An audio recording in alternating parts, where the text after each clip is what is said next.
outside, so I thought, you know what we'll do? We'll stand down and revise for like half an hour. Now, I've been outside today, We're going outside later, hopefully to see the Northern Lights, because I am really annoyed, right? Last night, we went out like at about 9ish, had a drive around, it was sunset, so we didn't see anything. And then at about 12 o'clock, I check Instagram, and Eliza posted that she saw the Northern Lights. And apparently half a bloody town did, because they were that visible. So I really missed out on my one chance to see them there. But hopefully, if we get good RNG, I might see them tonight. So, yeah. Let's revise some generic biology things. So, this is GCSE. That's not what I'm wanting to do. A levels. Okay. So, what we're doing today is, I think let's go over biodiversity. I think we ought to go over biodiversity, right? Now look, DNA, genes, and chromosomes, that's easy. That's just talking about histones, that's literally a one lesson topic. That's talking about histones, the difference between eukaryotes, prokaryotes. If we get like a 4-mark question, I'm confident I will probably get most of it right. I mean, the only question they would realistically ask would either be explain the differences between prokaryote and eukaryote DNA, or like a 1 or 2 mark question on one difference. I think that's the only question. Transcription and translation, I think if we memorize the mark scheme for that, that'll be really good. For that one, I'm confident I would probably get about 75% of questions related to it right. I think the way I would drop marks there is I would talk too much detail about one bit, not enough detail about another bit. Meiosis, I have never done any exam questions for this. I haven't done any exam questions on much of this, honestly. We'll do some questions on biodiversity. We'll do some questions on that. Okay. Define the term mutagenic agent. Oh, Jesus Christ. Okay. So isn't that just a... What would you even say? Like a substance which can cause genetic mutation? What would you say for that? A factor that increases the rate of mutations. Okay, so it increases the rate. Alright, we're going to bullet point some of these. So mutagen just increases rate of mutation. That's cool, because like we have done this before, but it's good to get an actual definition there. Figure 1 shows how the species Spirina townsendi is produced. The number of chromosomes in cells is shown. Give the correct number of chromosomes. So... Okay, so this is a weird one. So...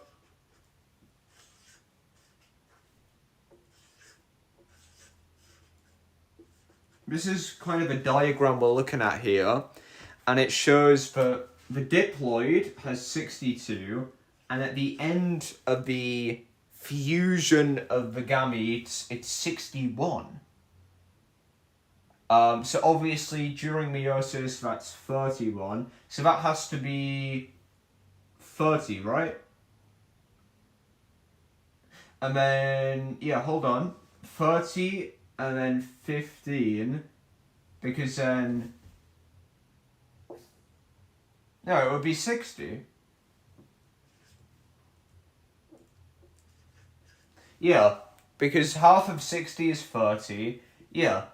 31 plus 30 when they fuse together. There we go. How did I almost fail that math question, Bev? That's a 1 mark question, by the way. Yeah. 60, 31, 60, 30. Okay, nice. Good to know we at least know that. Honestly, the thing which messes me up is just knowing the definitions, like haploid, diploid, homologous, bivalent, chromatids, chromosomes. There's so much definition. It's so annoying. Name the type of mutation that changed the number of chromosomes.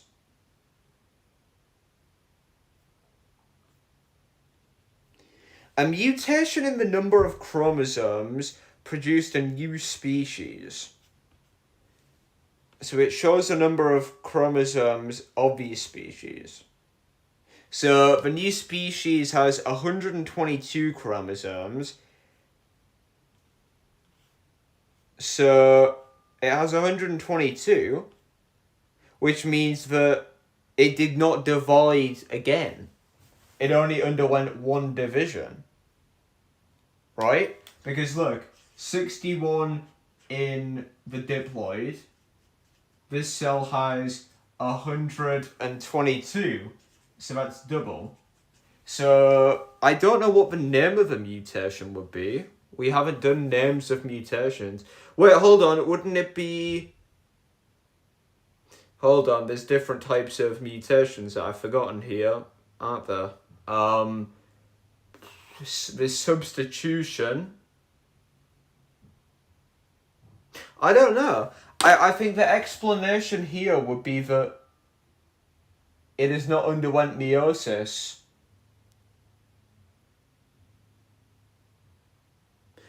It is unable to... Or maybe it's something to do with the spindle fibers. Like, if they can't form, it hasn't separated the replicated... I don't know. What's the answer? Chromosomes not separated.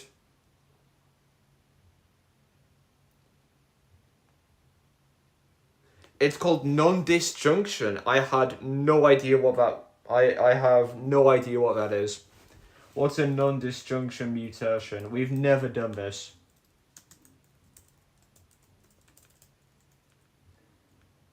The failure of one or more pairs of homologous chromosomes to separate during division. Alright. I did not know that. We have never gone through non-disjunction. I'm 99% sure we haven't. So that's actually a new piece of info right there.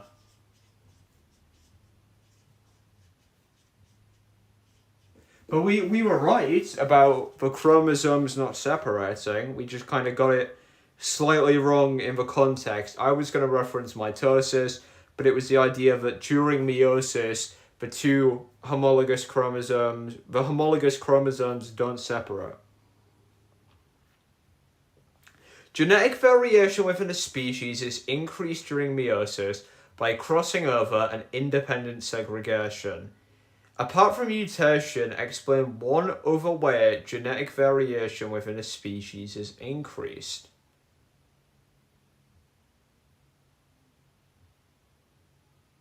So is this asking us to talk about independent segregation or crossing over or not? Let's check the mark scheme just so I can know what to talk about. Oh, no, it wasn't asking you. Okay. See, I was going to say fertilization of gametes, but I don't know what that would entail. Random fertilization. Huh. I don't really recall learning about that. Produces new allele combinations.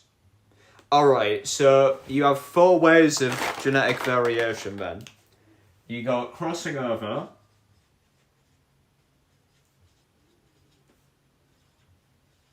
You got independent segregation. You have obviously mutations. And then fertilization of gametes. And I'll just put random. Alright. The label below shows some mRNA codons for some amino acids. Use figure 1 to give the amino acid sequence determined. So,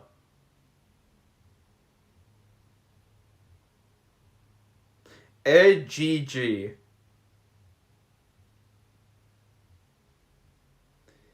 So that's mRNA codons.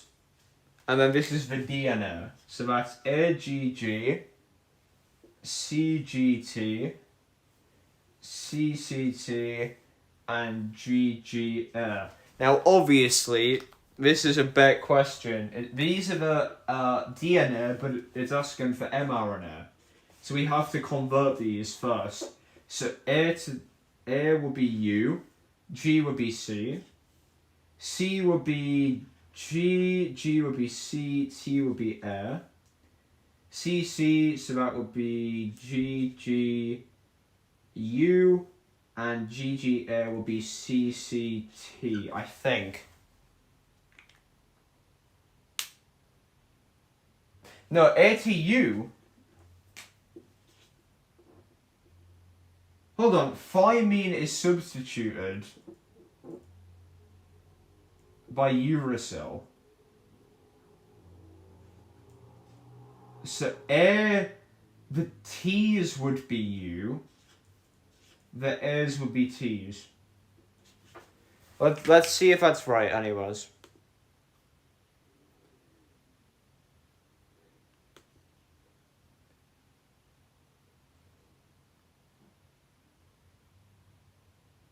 Oh no, it must be adenine substitute. Oh yeah, because apple's under. Okay, my bad. Let's try that again. So, UCC, that would be... Yeah, okay, I was right the first time, Ben.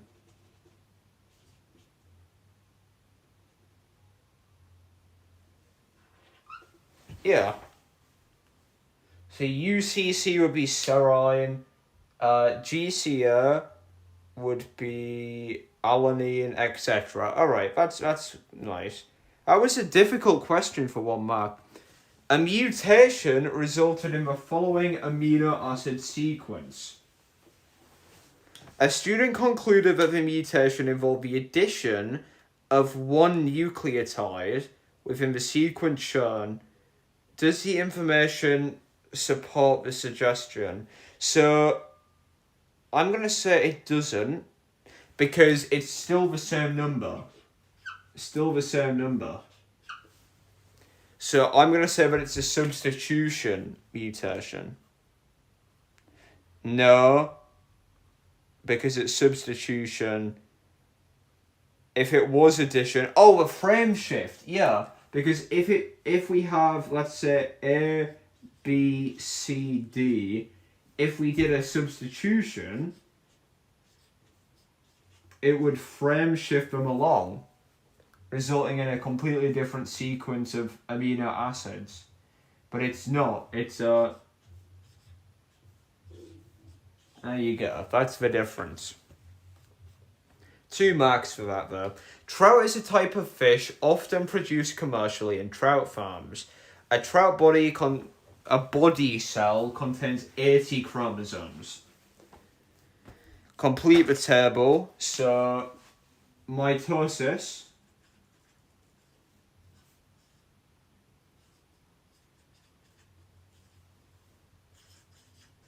Okay, this is where we really get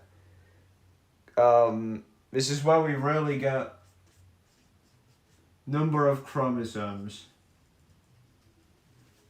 and the mass. So how have I done this wrong? We'll just write NO. Number of chromosomes and mass. So, it's given us 80 and 25. So, this is mitosis at the end. This is mitosis at the start. So, at the start of mitosis, the amount of chromosomes is doubled. At the end of mitosis, it returns to normal. So, that's going to be 40. Now, in an egg, that means that it would be 20?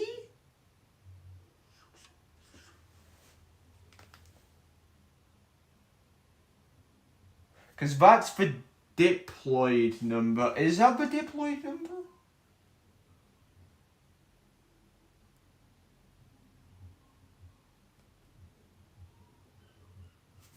I know that would be 50.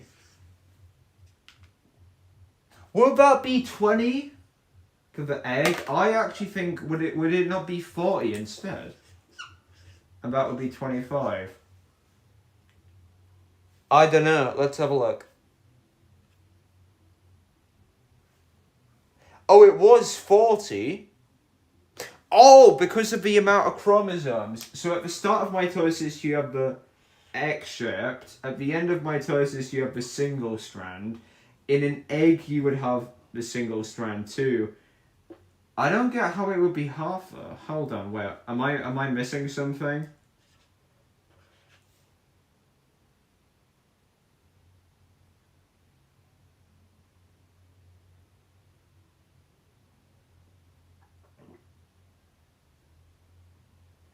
I don't know. Maybe that's right, but yeah, that's annoying then. So would I have gotten no marks for that? I think I would have gotten 2 marks because I got the column right, but not the thing right. Okay. Give one reason why trout eggs are genetically different. That would be due to independent segregation or crossing over or mutation. Oh, produced by mitosis, so not mutation then. Okay.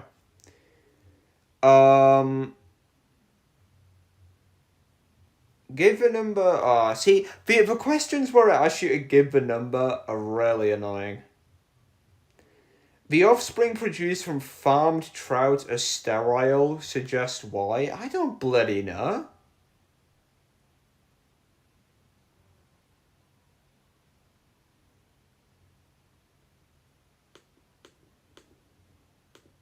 Too many chromosomes?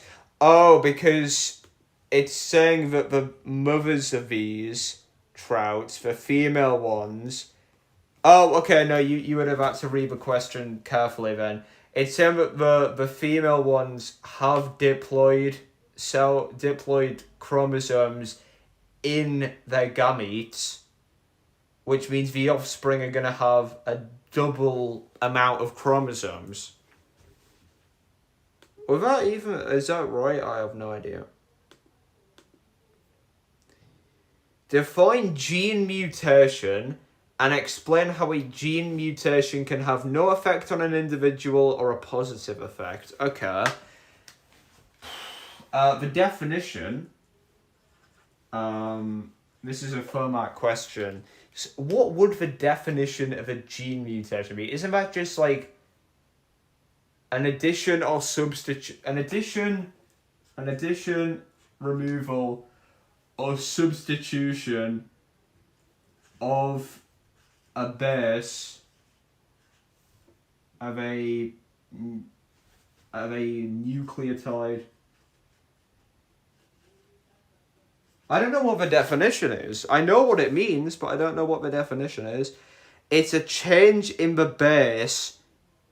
Okay, it's a change. So the whole thing of there saying addition. So no. It's literally a change. Okay. It's a change of a base sequence. That's what a mutation is. So a mutagen increases the rate of mutation, and a mutation is a change of a base sequence. It can have no effect because DNA is degenerate, which means basically that more than one codon codes for an amino acid. Right? Wait, no, hold on. Yeah, more than one codon codes for an amino acid. It'll have a positive effect because of a new allele, which could introduce a benefit. / increase chance of survival. That's what I'll put. Yeah. Change in the base. Okay. Results in the formation of a new allele. Genetic code is degenerate.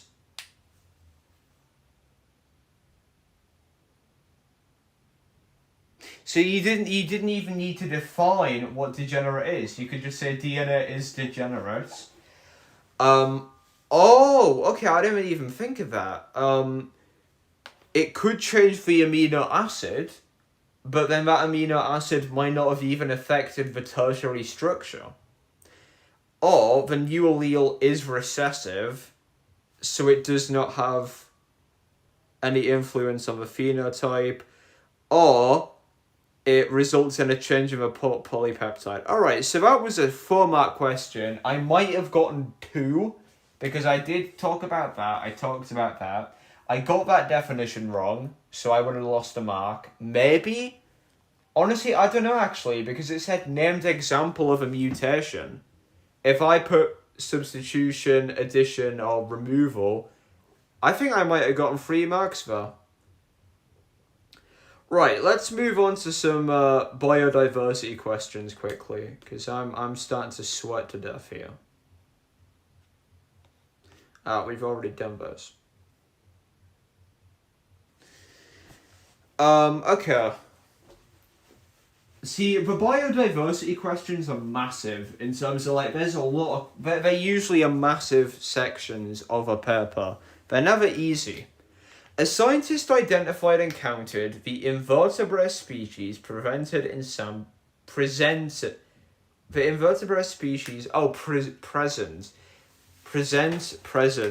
that weird how you said differently? In samples taken at 2 sites in a river. The scientist also measured the rate of water flow at each site. So, it's talking about how... Oh, is this literally just calculate the index of diversity for 1 mark? That is nasty. Because I feel like a lot of people wouldn't understand that. So what you would do there is the total number of species, so 48 times 47, and then you would do 17 times 16 plus 6 times 5 times 12 times 11 times 13 times 12. You know what I mean. I'm saying it wrong, but you know what I mean. Explain why it is more useful to calculate an index of diversity than species richness. Because species of index allows you to figure out... It shows you the relationship between the total number of organisms and the number of organisms of each species.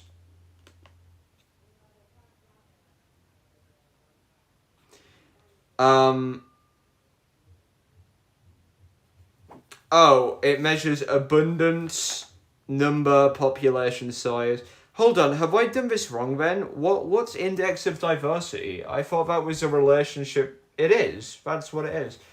Oh, it also... Index of diversity also helps you measure the abundance. Okay, so that's something to know. Index is for abundance. Again, it's little like buzzwords like this, which the exam people love. Suggest how the scientists measured the rate of water flow in a river. I don't know. I don't do geography. The rate of water flow. Would you just figure out how much water... I don't know. I'm overthinking this. It's going to be something really simple, isn't it? Ready? Movement of a floating object over a known... Great. Put an object in the water and see how fast it floats. I'm going to kill myself. That's so awful. Oh, also, the whole reason why it's important... The whole reason why it's important for why it's important to calculate an index, so you can see the abundance of species. Yeah, measures abundance of each species, and you can see how the size of each one compares. So there may be a lot of one species, not a lot of another. Suggest and explain a reason for the differences in slate drake mayfly. So there's 6 mayflies in site 2, 0 at site 1, but there is a significant difference in the amount of Angler's Curse mayflies. So I guess what you would say there is, in site 2, less Angler's Curse mayflies show... In other words, would you say like it's a negative correlation? Like, the more Angler's Curse, the less slate drake? The thing is, in exams where they tell you to look at a table, they'll either want you to directly state the correlation, or they'll want you to explain why, but they don't make it clear which one. So what's it going to say here? It's the one where you don't figure out the correlation. So instead of me saying that increases, that decreases, what it wants you to say there is, less food/prey in site 1.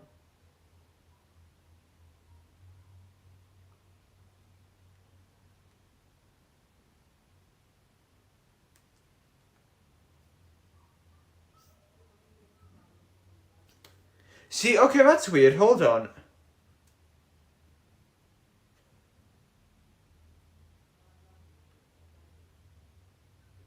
Angler's Curse mayflies, are they implying that those are the prey and that the slate drake are the predators? Oh, I thought it was the opposite, to be honest. I assume because there were no slate drakes, that's why... Because the Angler's Curse ate them, but actually it's that the Angler's Curse ate all of the slate drakes.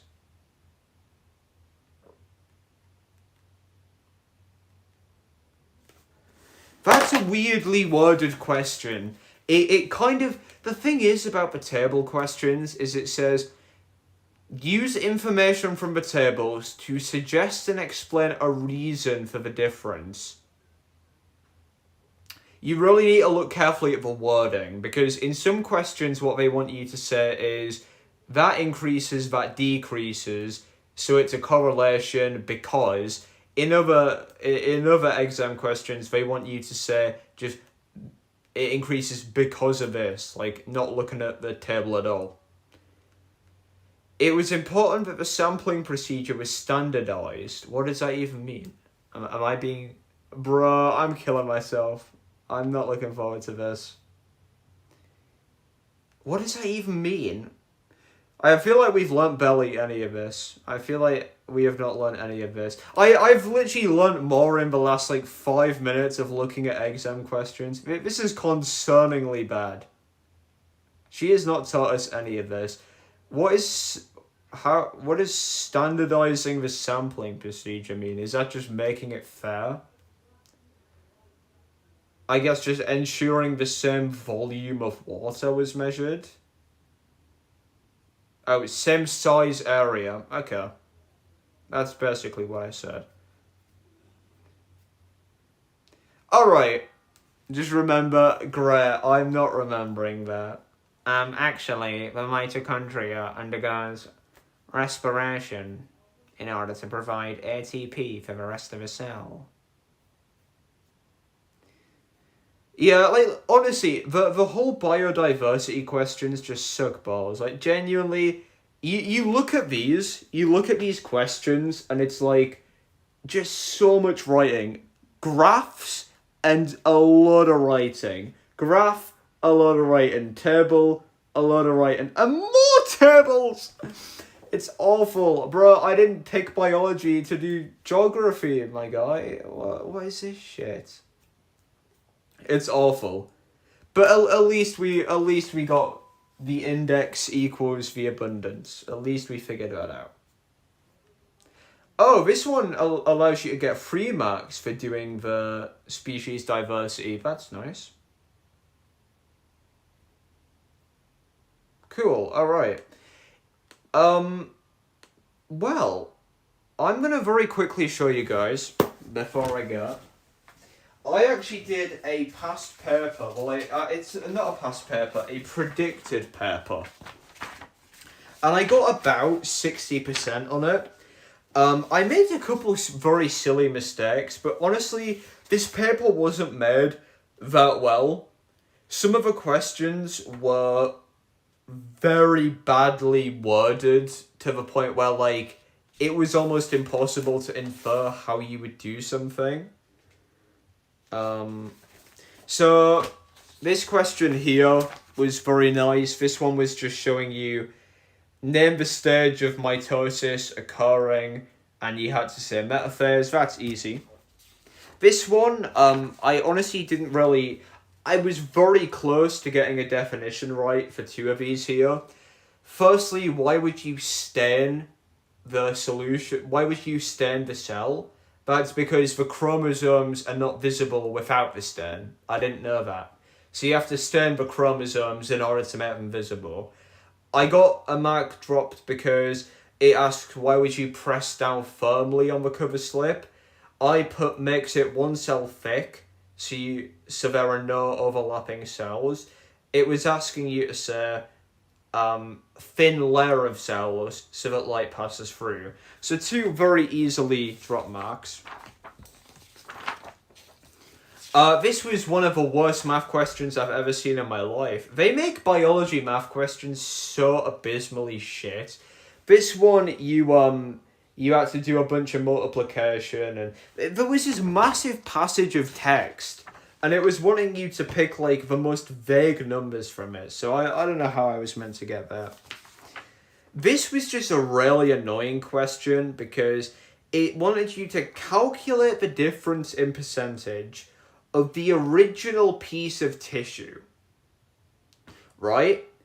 But then you literally... I thought what it was wanting you to do was calculate the mean percentage difference. What it was actually wanting you to calculate was just a difference of 1, but it didn't really word it like that. This one was something I don't think we've gone through, or maybe we have, but not very well. It's on about helper T cells in vaccinations. So it's on about the T cells remembering a specific antigen presenting cell. Didn't really know that, to be honest. This is one of these questions where it's asking you to evaluate the conclusion. So you get a graph, and then you get a massive, like, 5 or 6 mark question. I got 2 marks on this. I crossed out something that would have gotten me a mark. But basically, it's asking you, it's saying HPV can cause cervical cancer. So evaluate whether this graph shows that giving HPV vaccines decreases the rate of cancer. And what you had to talk about was how you had to use data first and foremost, which I kind of wouldn't have, like, inferred. But also, a pretty obvious one, you literally could have put not contracting HPV equals no cancer and gotten a mark. That's the thing, in a lot of the evaluation questions, it's also asking you to make a very simple inference. So, you know, it could be like the rate of red blood cells and the oxygen absorbance and the rate of red blood cells, and it would literally have you say the oxygen absorbance increases, and you would get a mark for that. Like, it's so obvious what it wants you to say. This one was a really obvious mark dropped. Explain what features would make a pair of chromosomes homologous. I got 2 out of 3 marks on this, to be honest. I did quite well. The other thing it was asking you to say was they are a similar shape and size.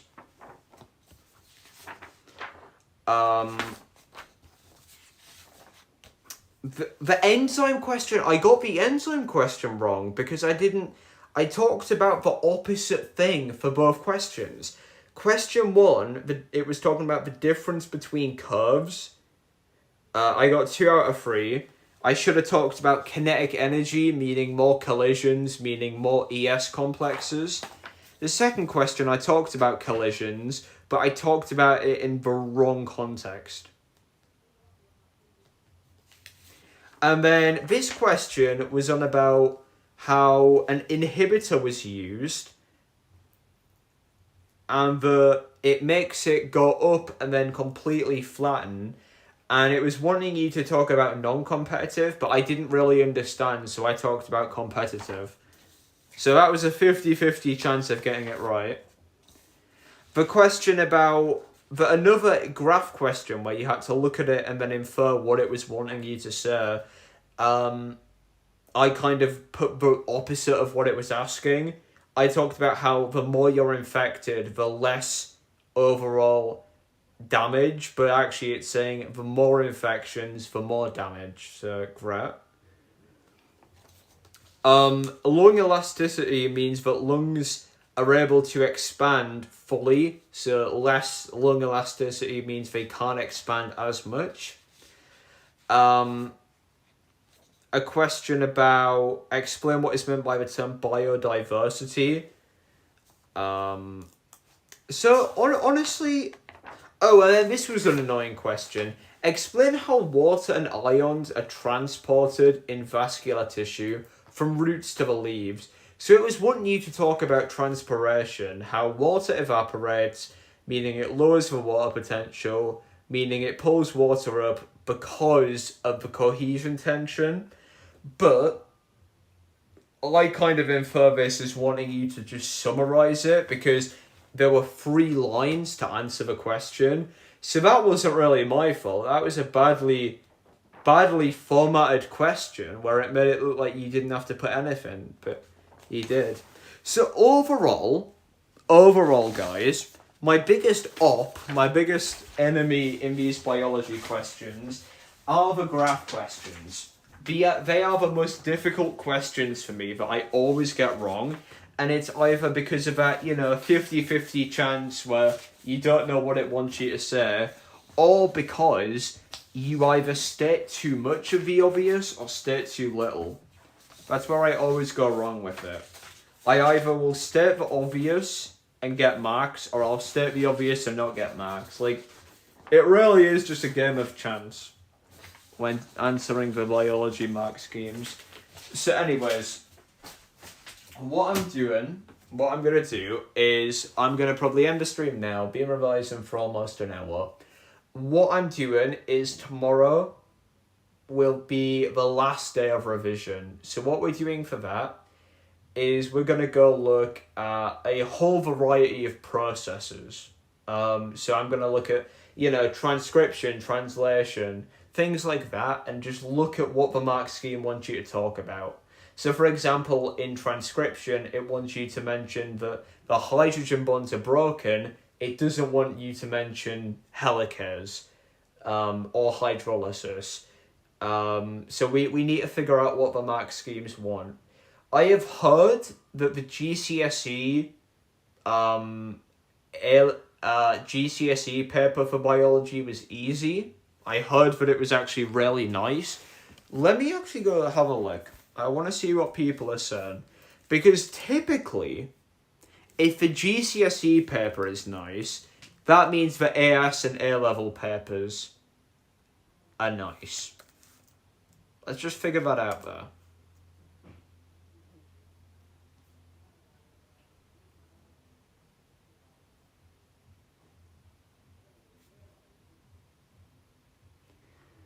Biology, let's have a look. Okay, this has 1,000 comments. Let's see what the GCSE kids are saying.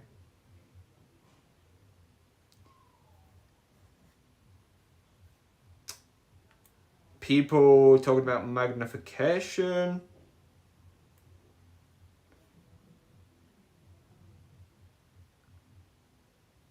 People talking about barely any infection and response.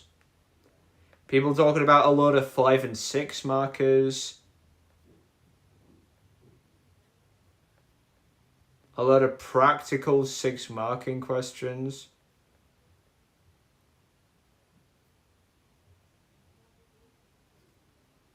People, a very complex 6 marker.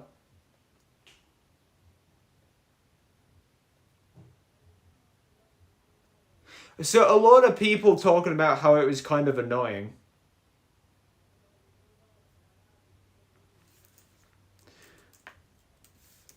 Let's see what people are putting on the SigFarm subreddit.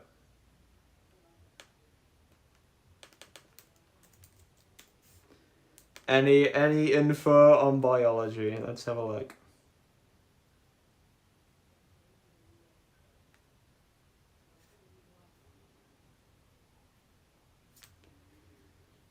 Let's have a look what people are saying. I just typed in biology. And people saying, why did I pick biology? Biology sucks. Great.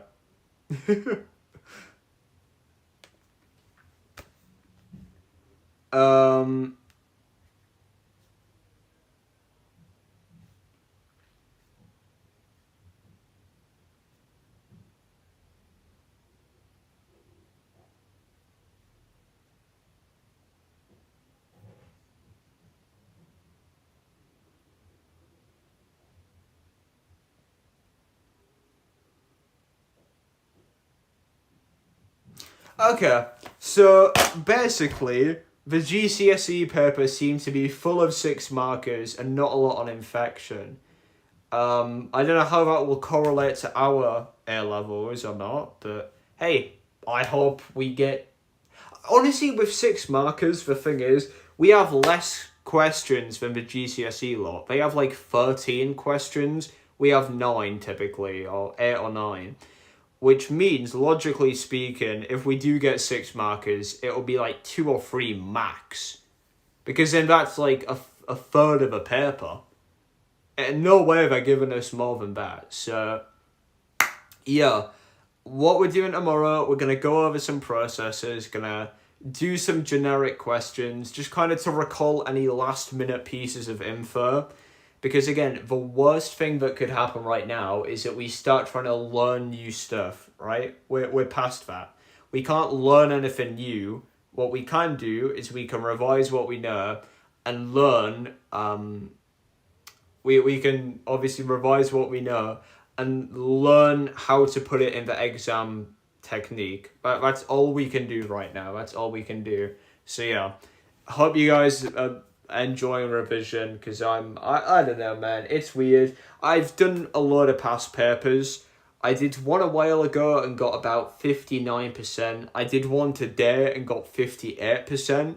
I did one the other day and got 68%. So I'm averaging in the high 50s to high 60s in terms of percent. Just a little bit of reassurance here.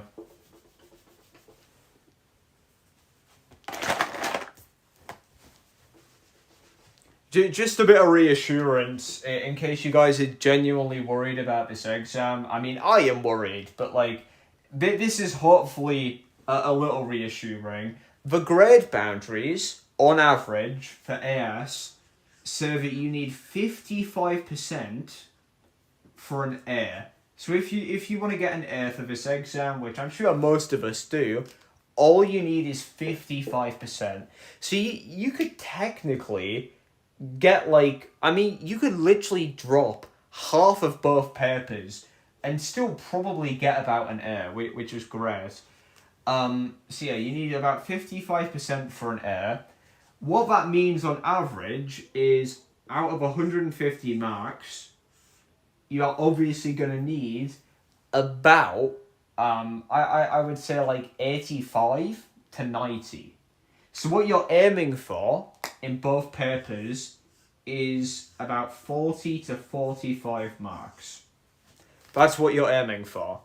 If you can get 40 to 45 marks per paper, don't even sweat results there, because you'll probably get an A. And again, I was watching a couple of videos, people are saying, oh, don't shoot for the ceiling, because you'll end up on the ground. Shoot for the sky and you'll end up on the ceiling, kind of thing. I would agree, but at the same time, like, yeah, shooting for 50 marks, shooting for 66% right, 2/3 right in each paper, that's what I'm going to try and aim for. That's what I'm aiming for, to try and get at least 60% per paper. Because again, if the grade boundaries shift up and all of a sudden you need 60% or higher, then I'll be in the clear. So there you go. Try and aim, if you guys are terrified for this exam, try and aim for at least 40 to 45 marks. Here's something else that's reassuring. Practicals make up 15% of the paper, usually. So, worst case scenario, you have no idea about any, translation, transcription, mitosis, meiosis. All you need to do then is just focus on your practicals, and you'll only need 40%. Right?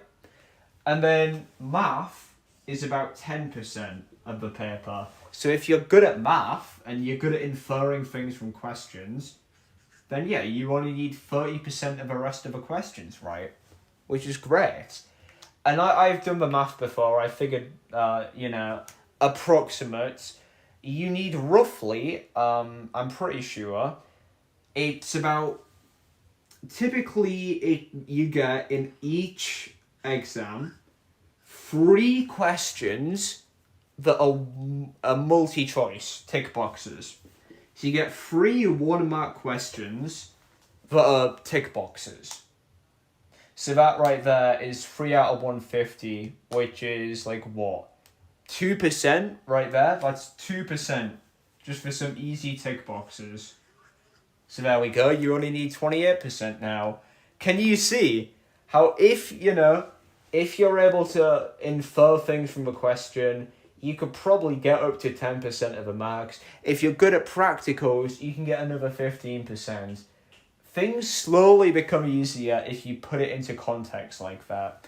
So again, you're looking at 40 to 45 marks in order to get an A. If you get a B, if you want to get a B, you're looking at about 38 to 42. If you're looking for a C, then probably about 35 to 38.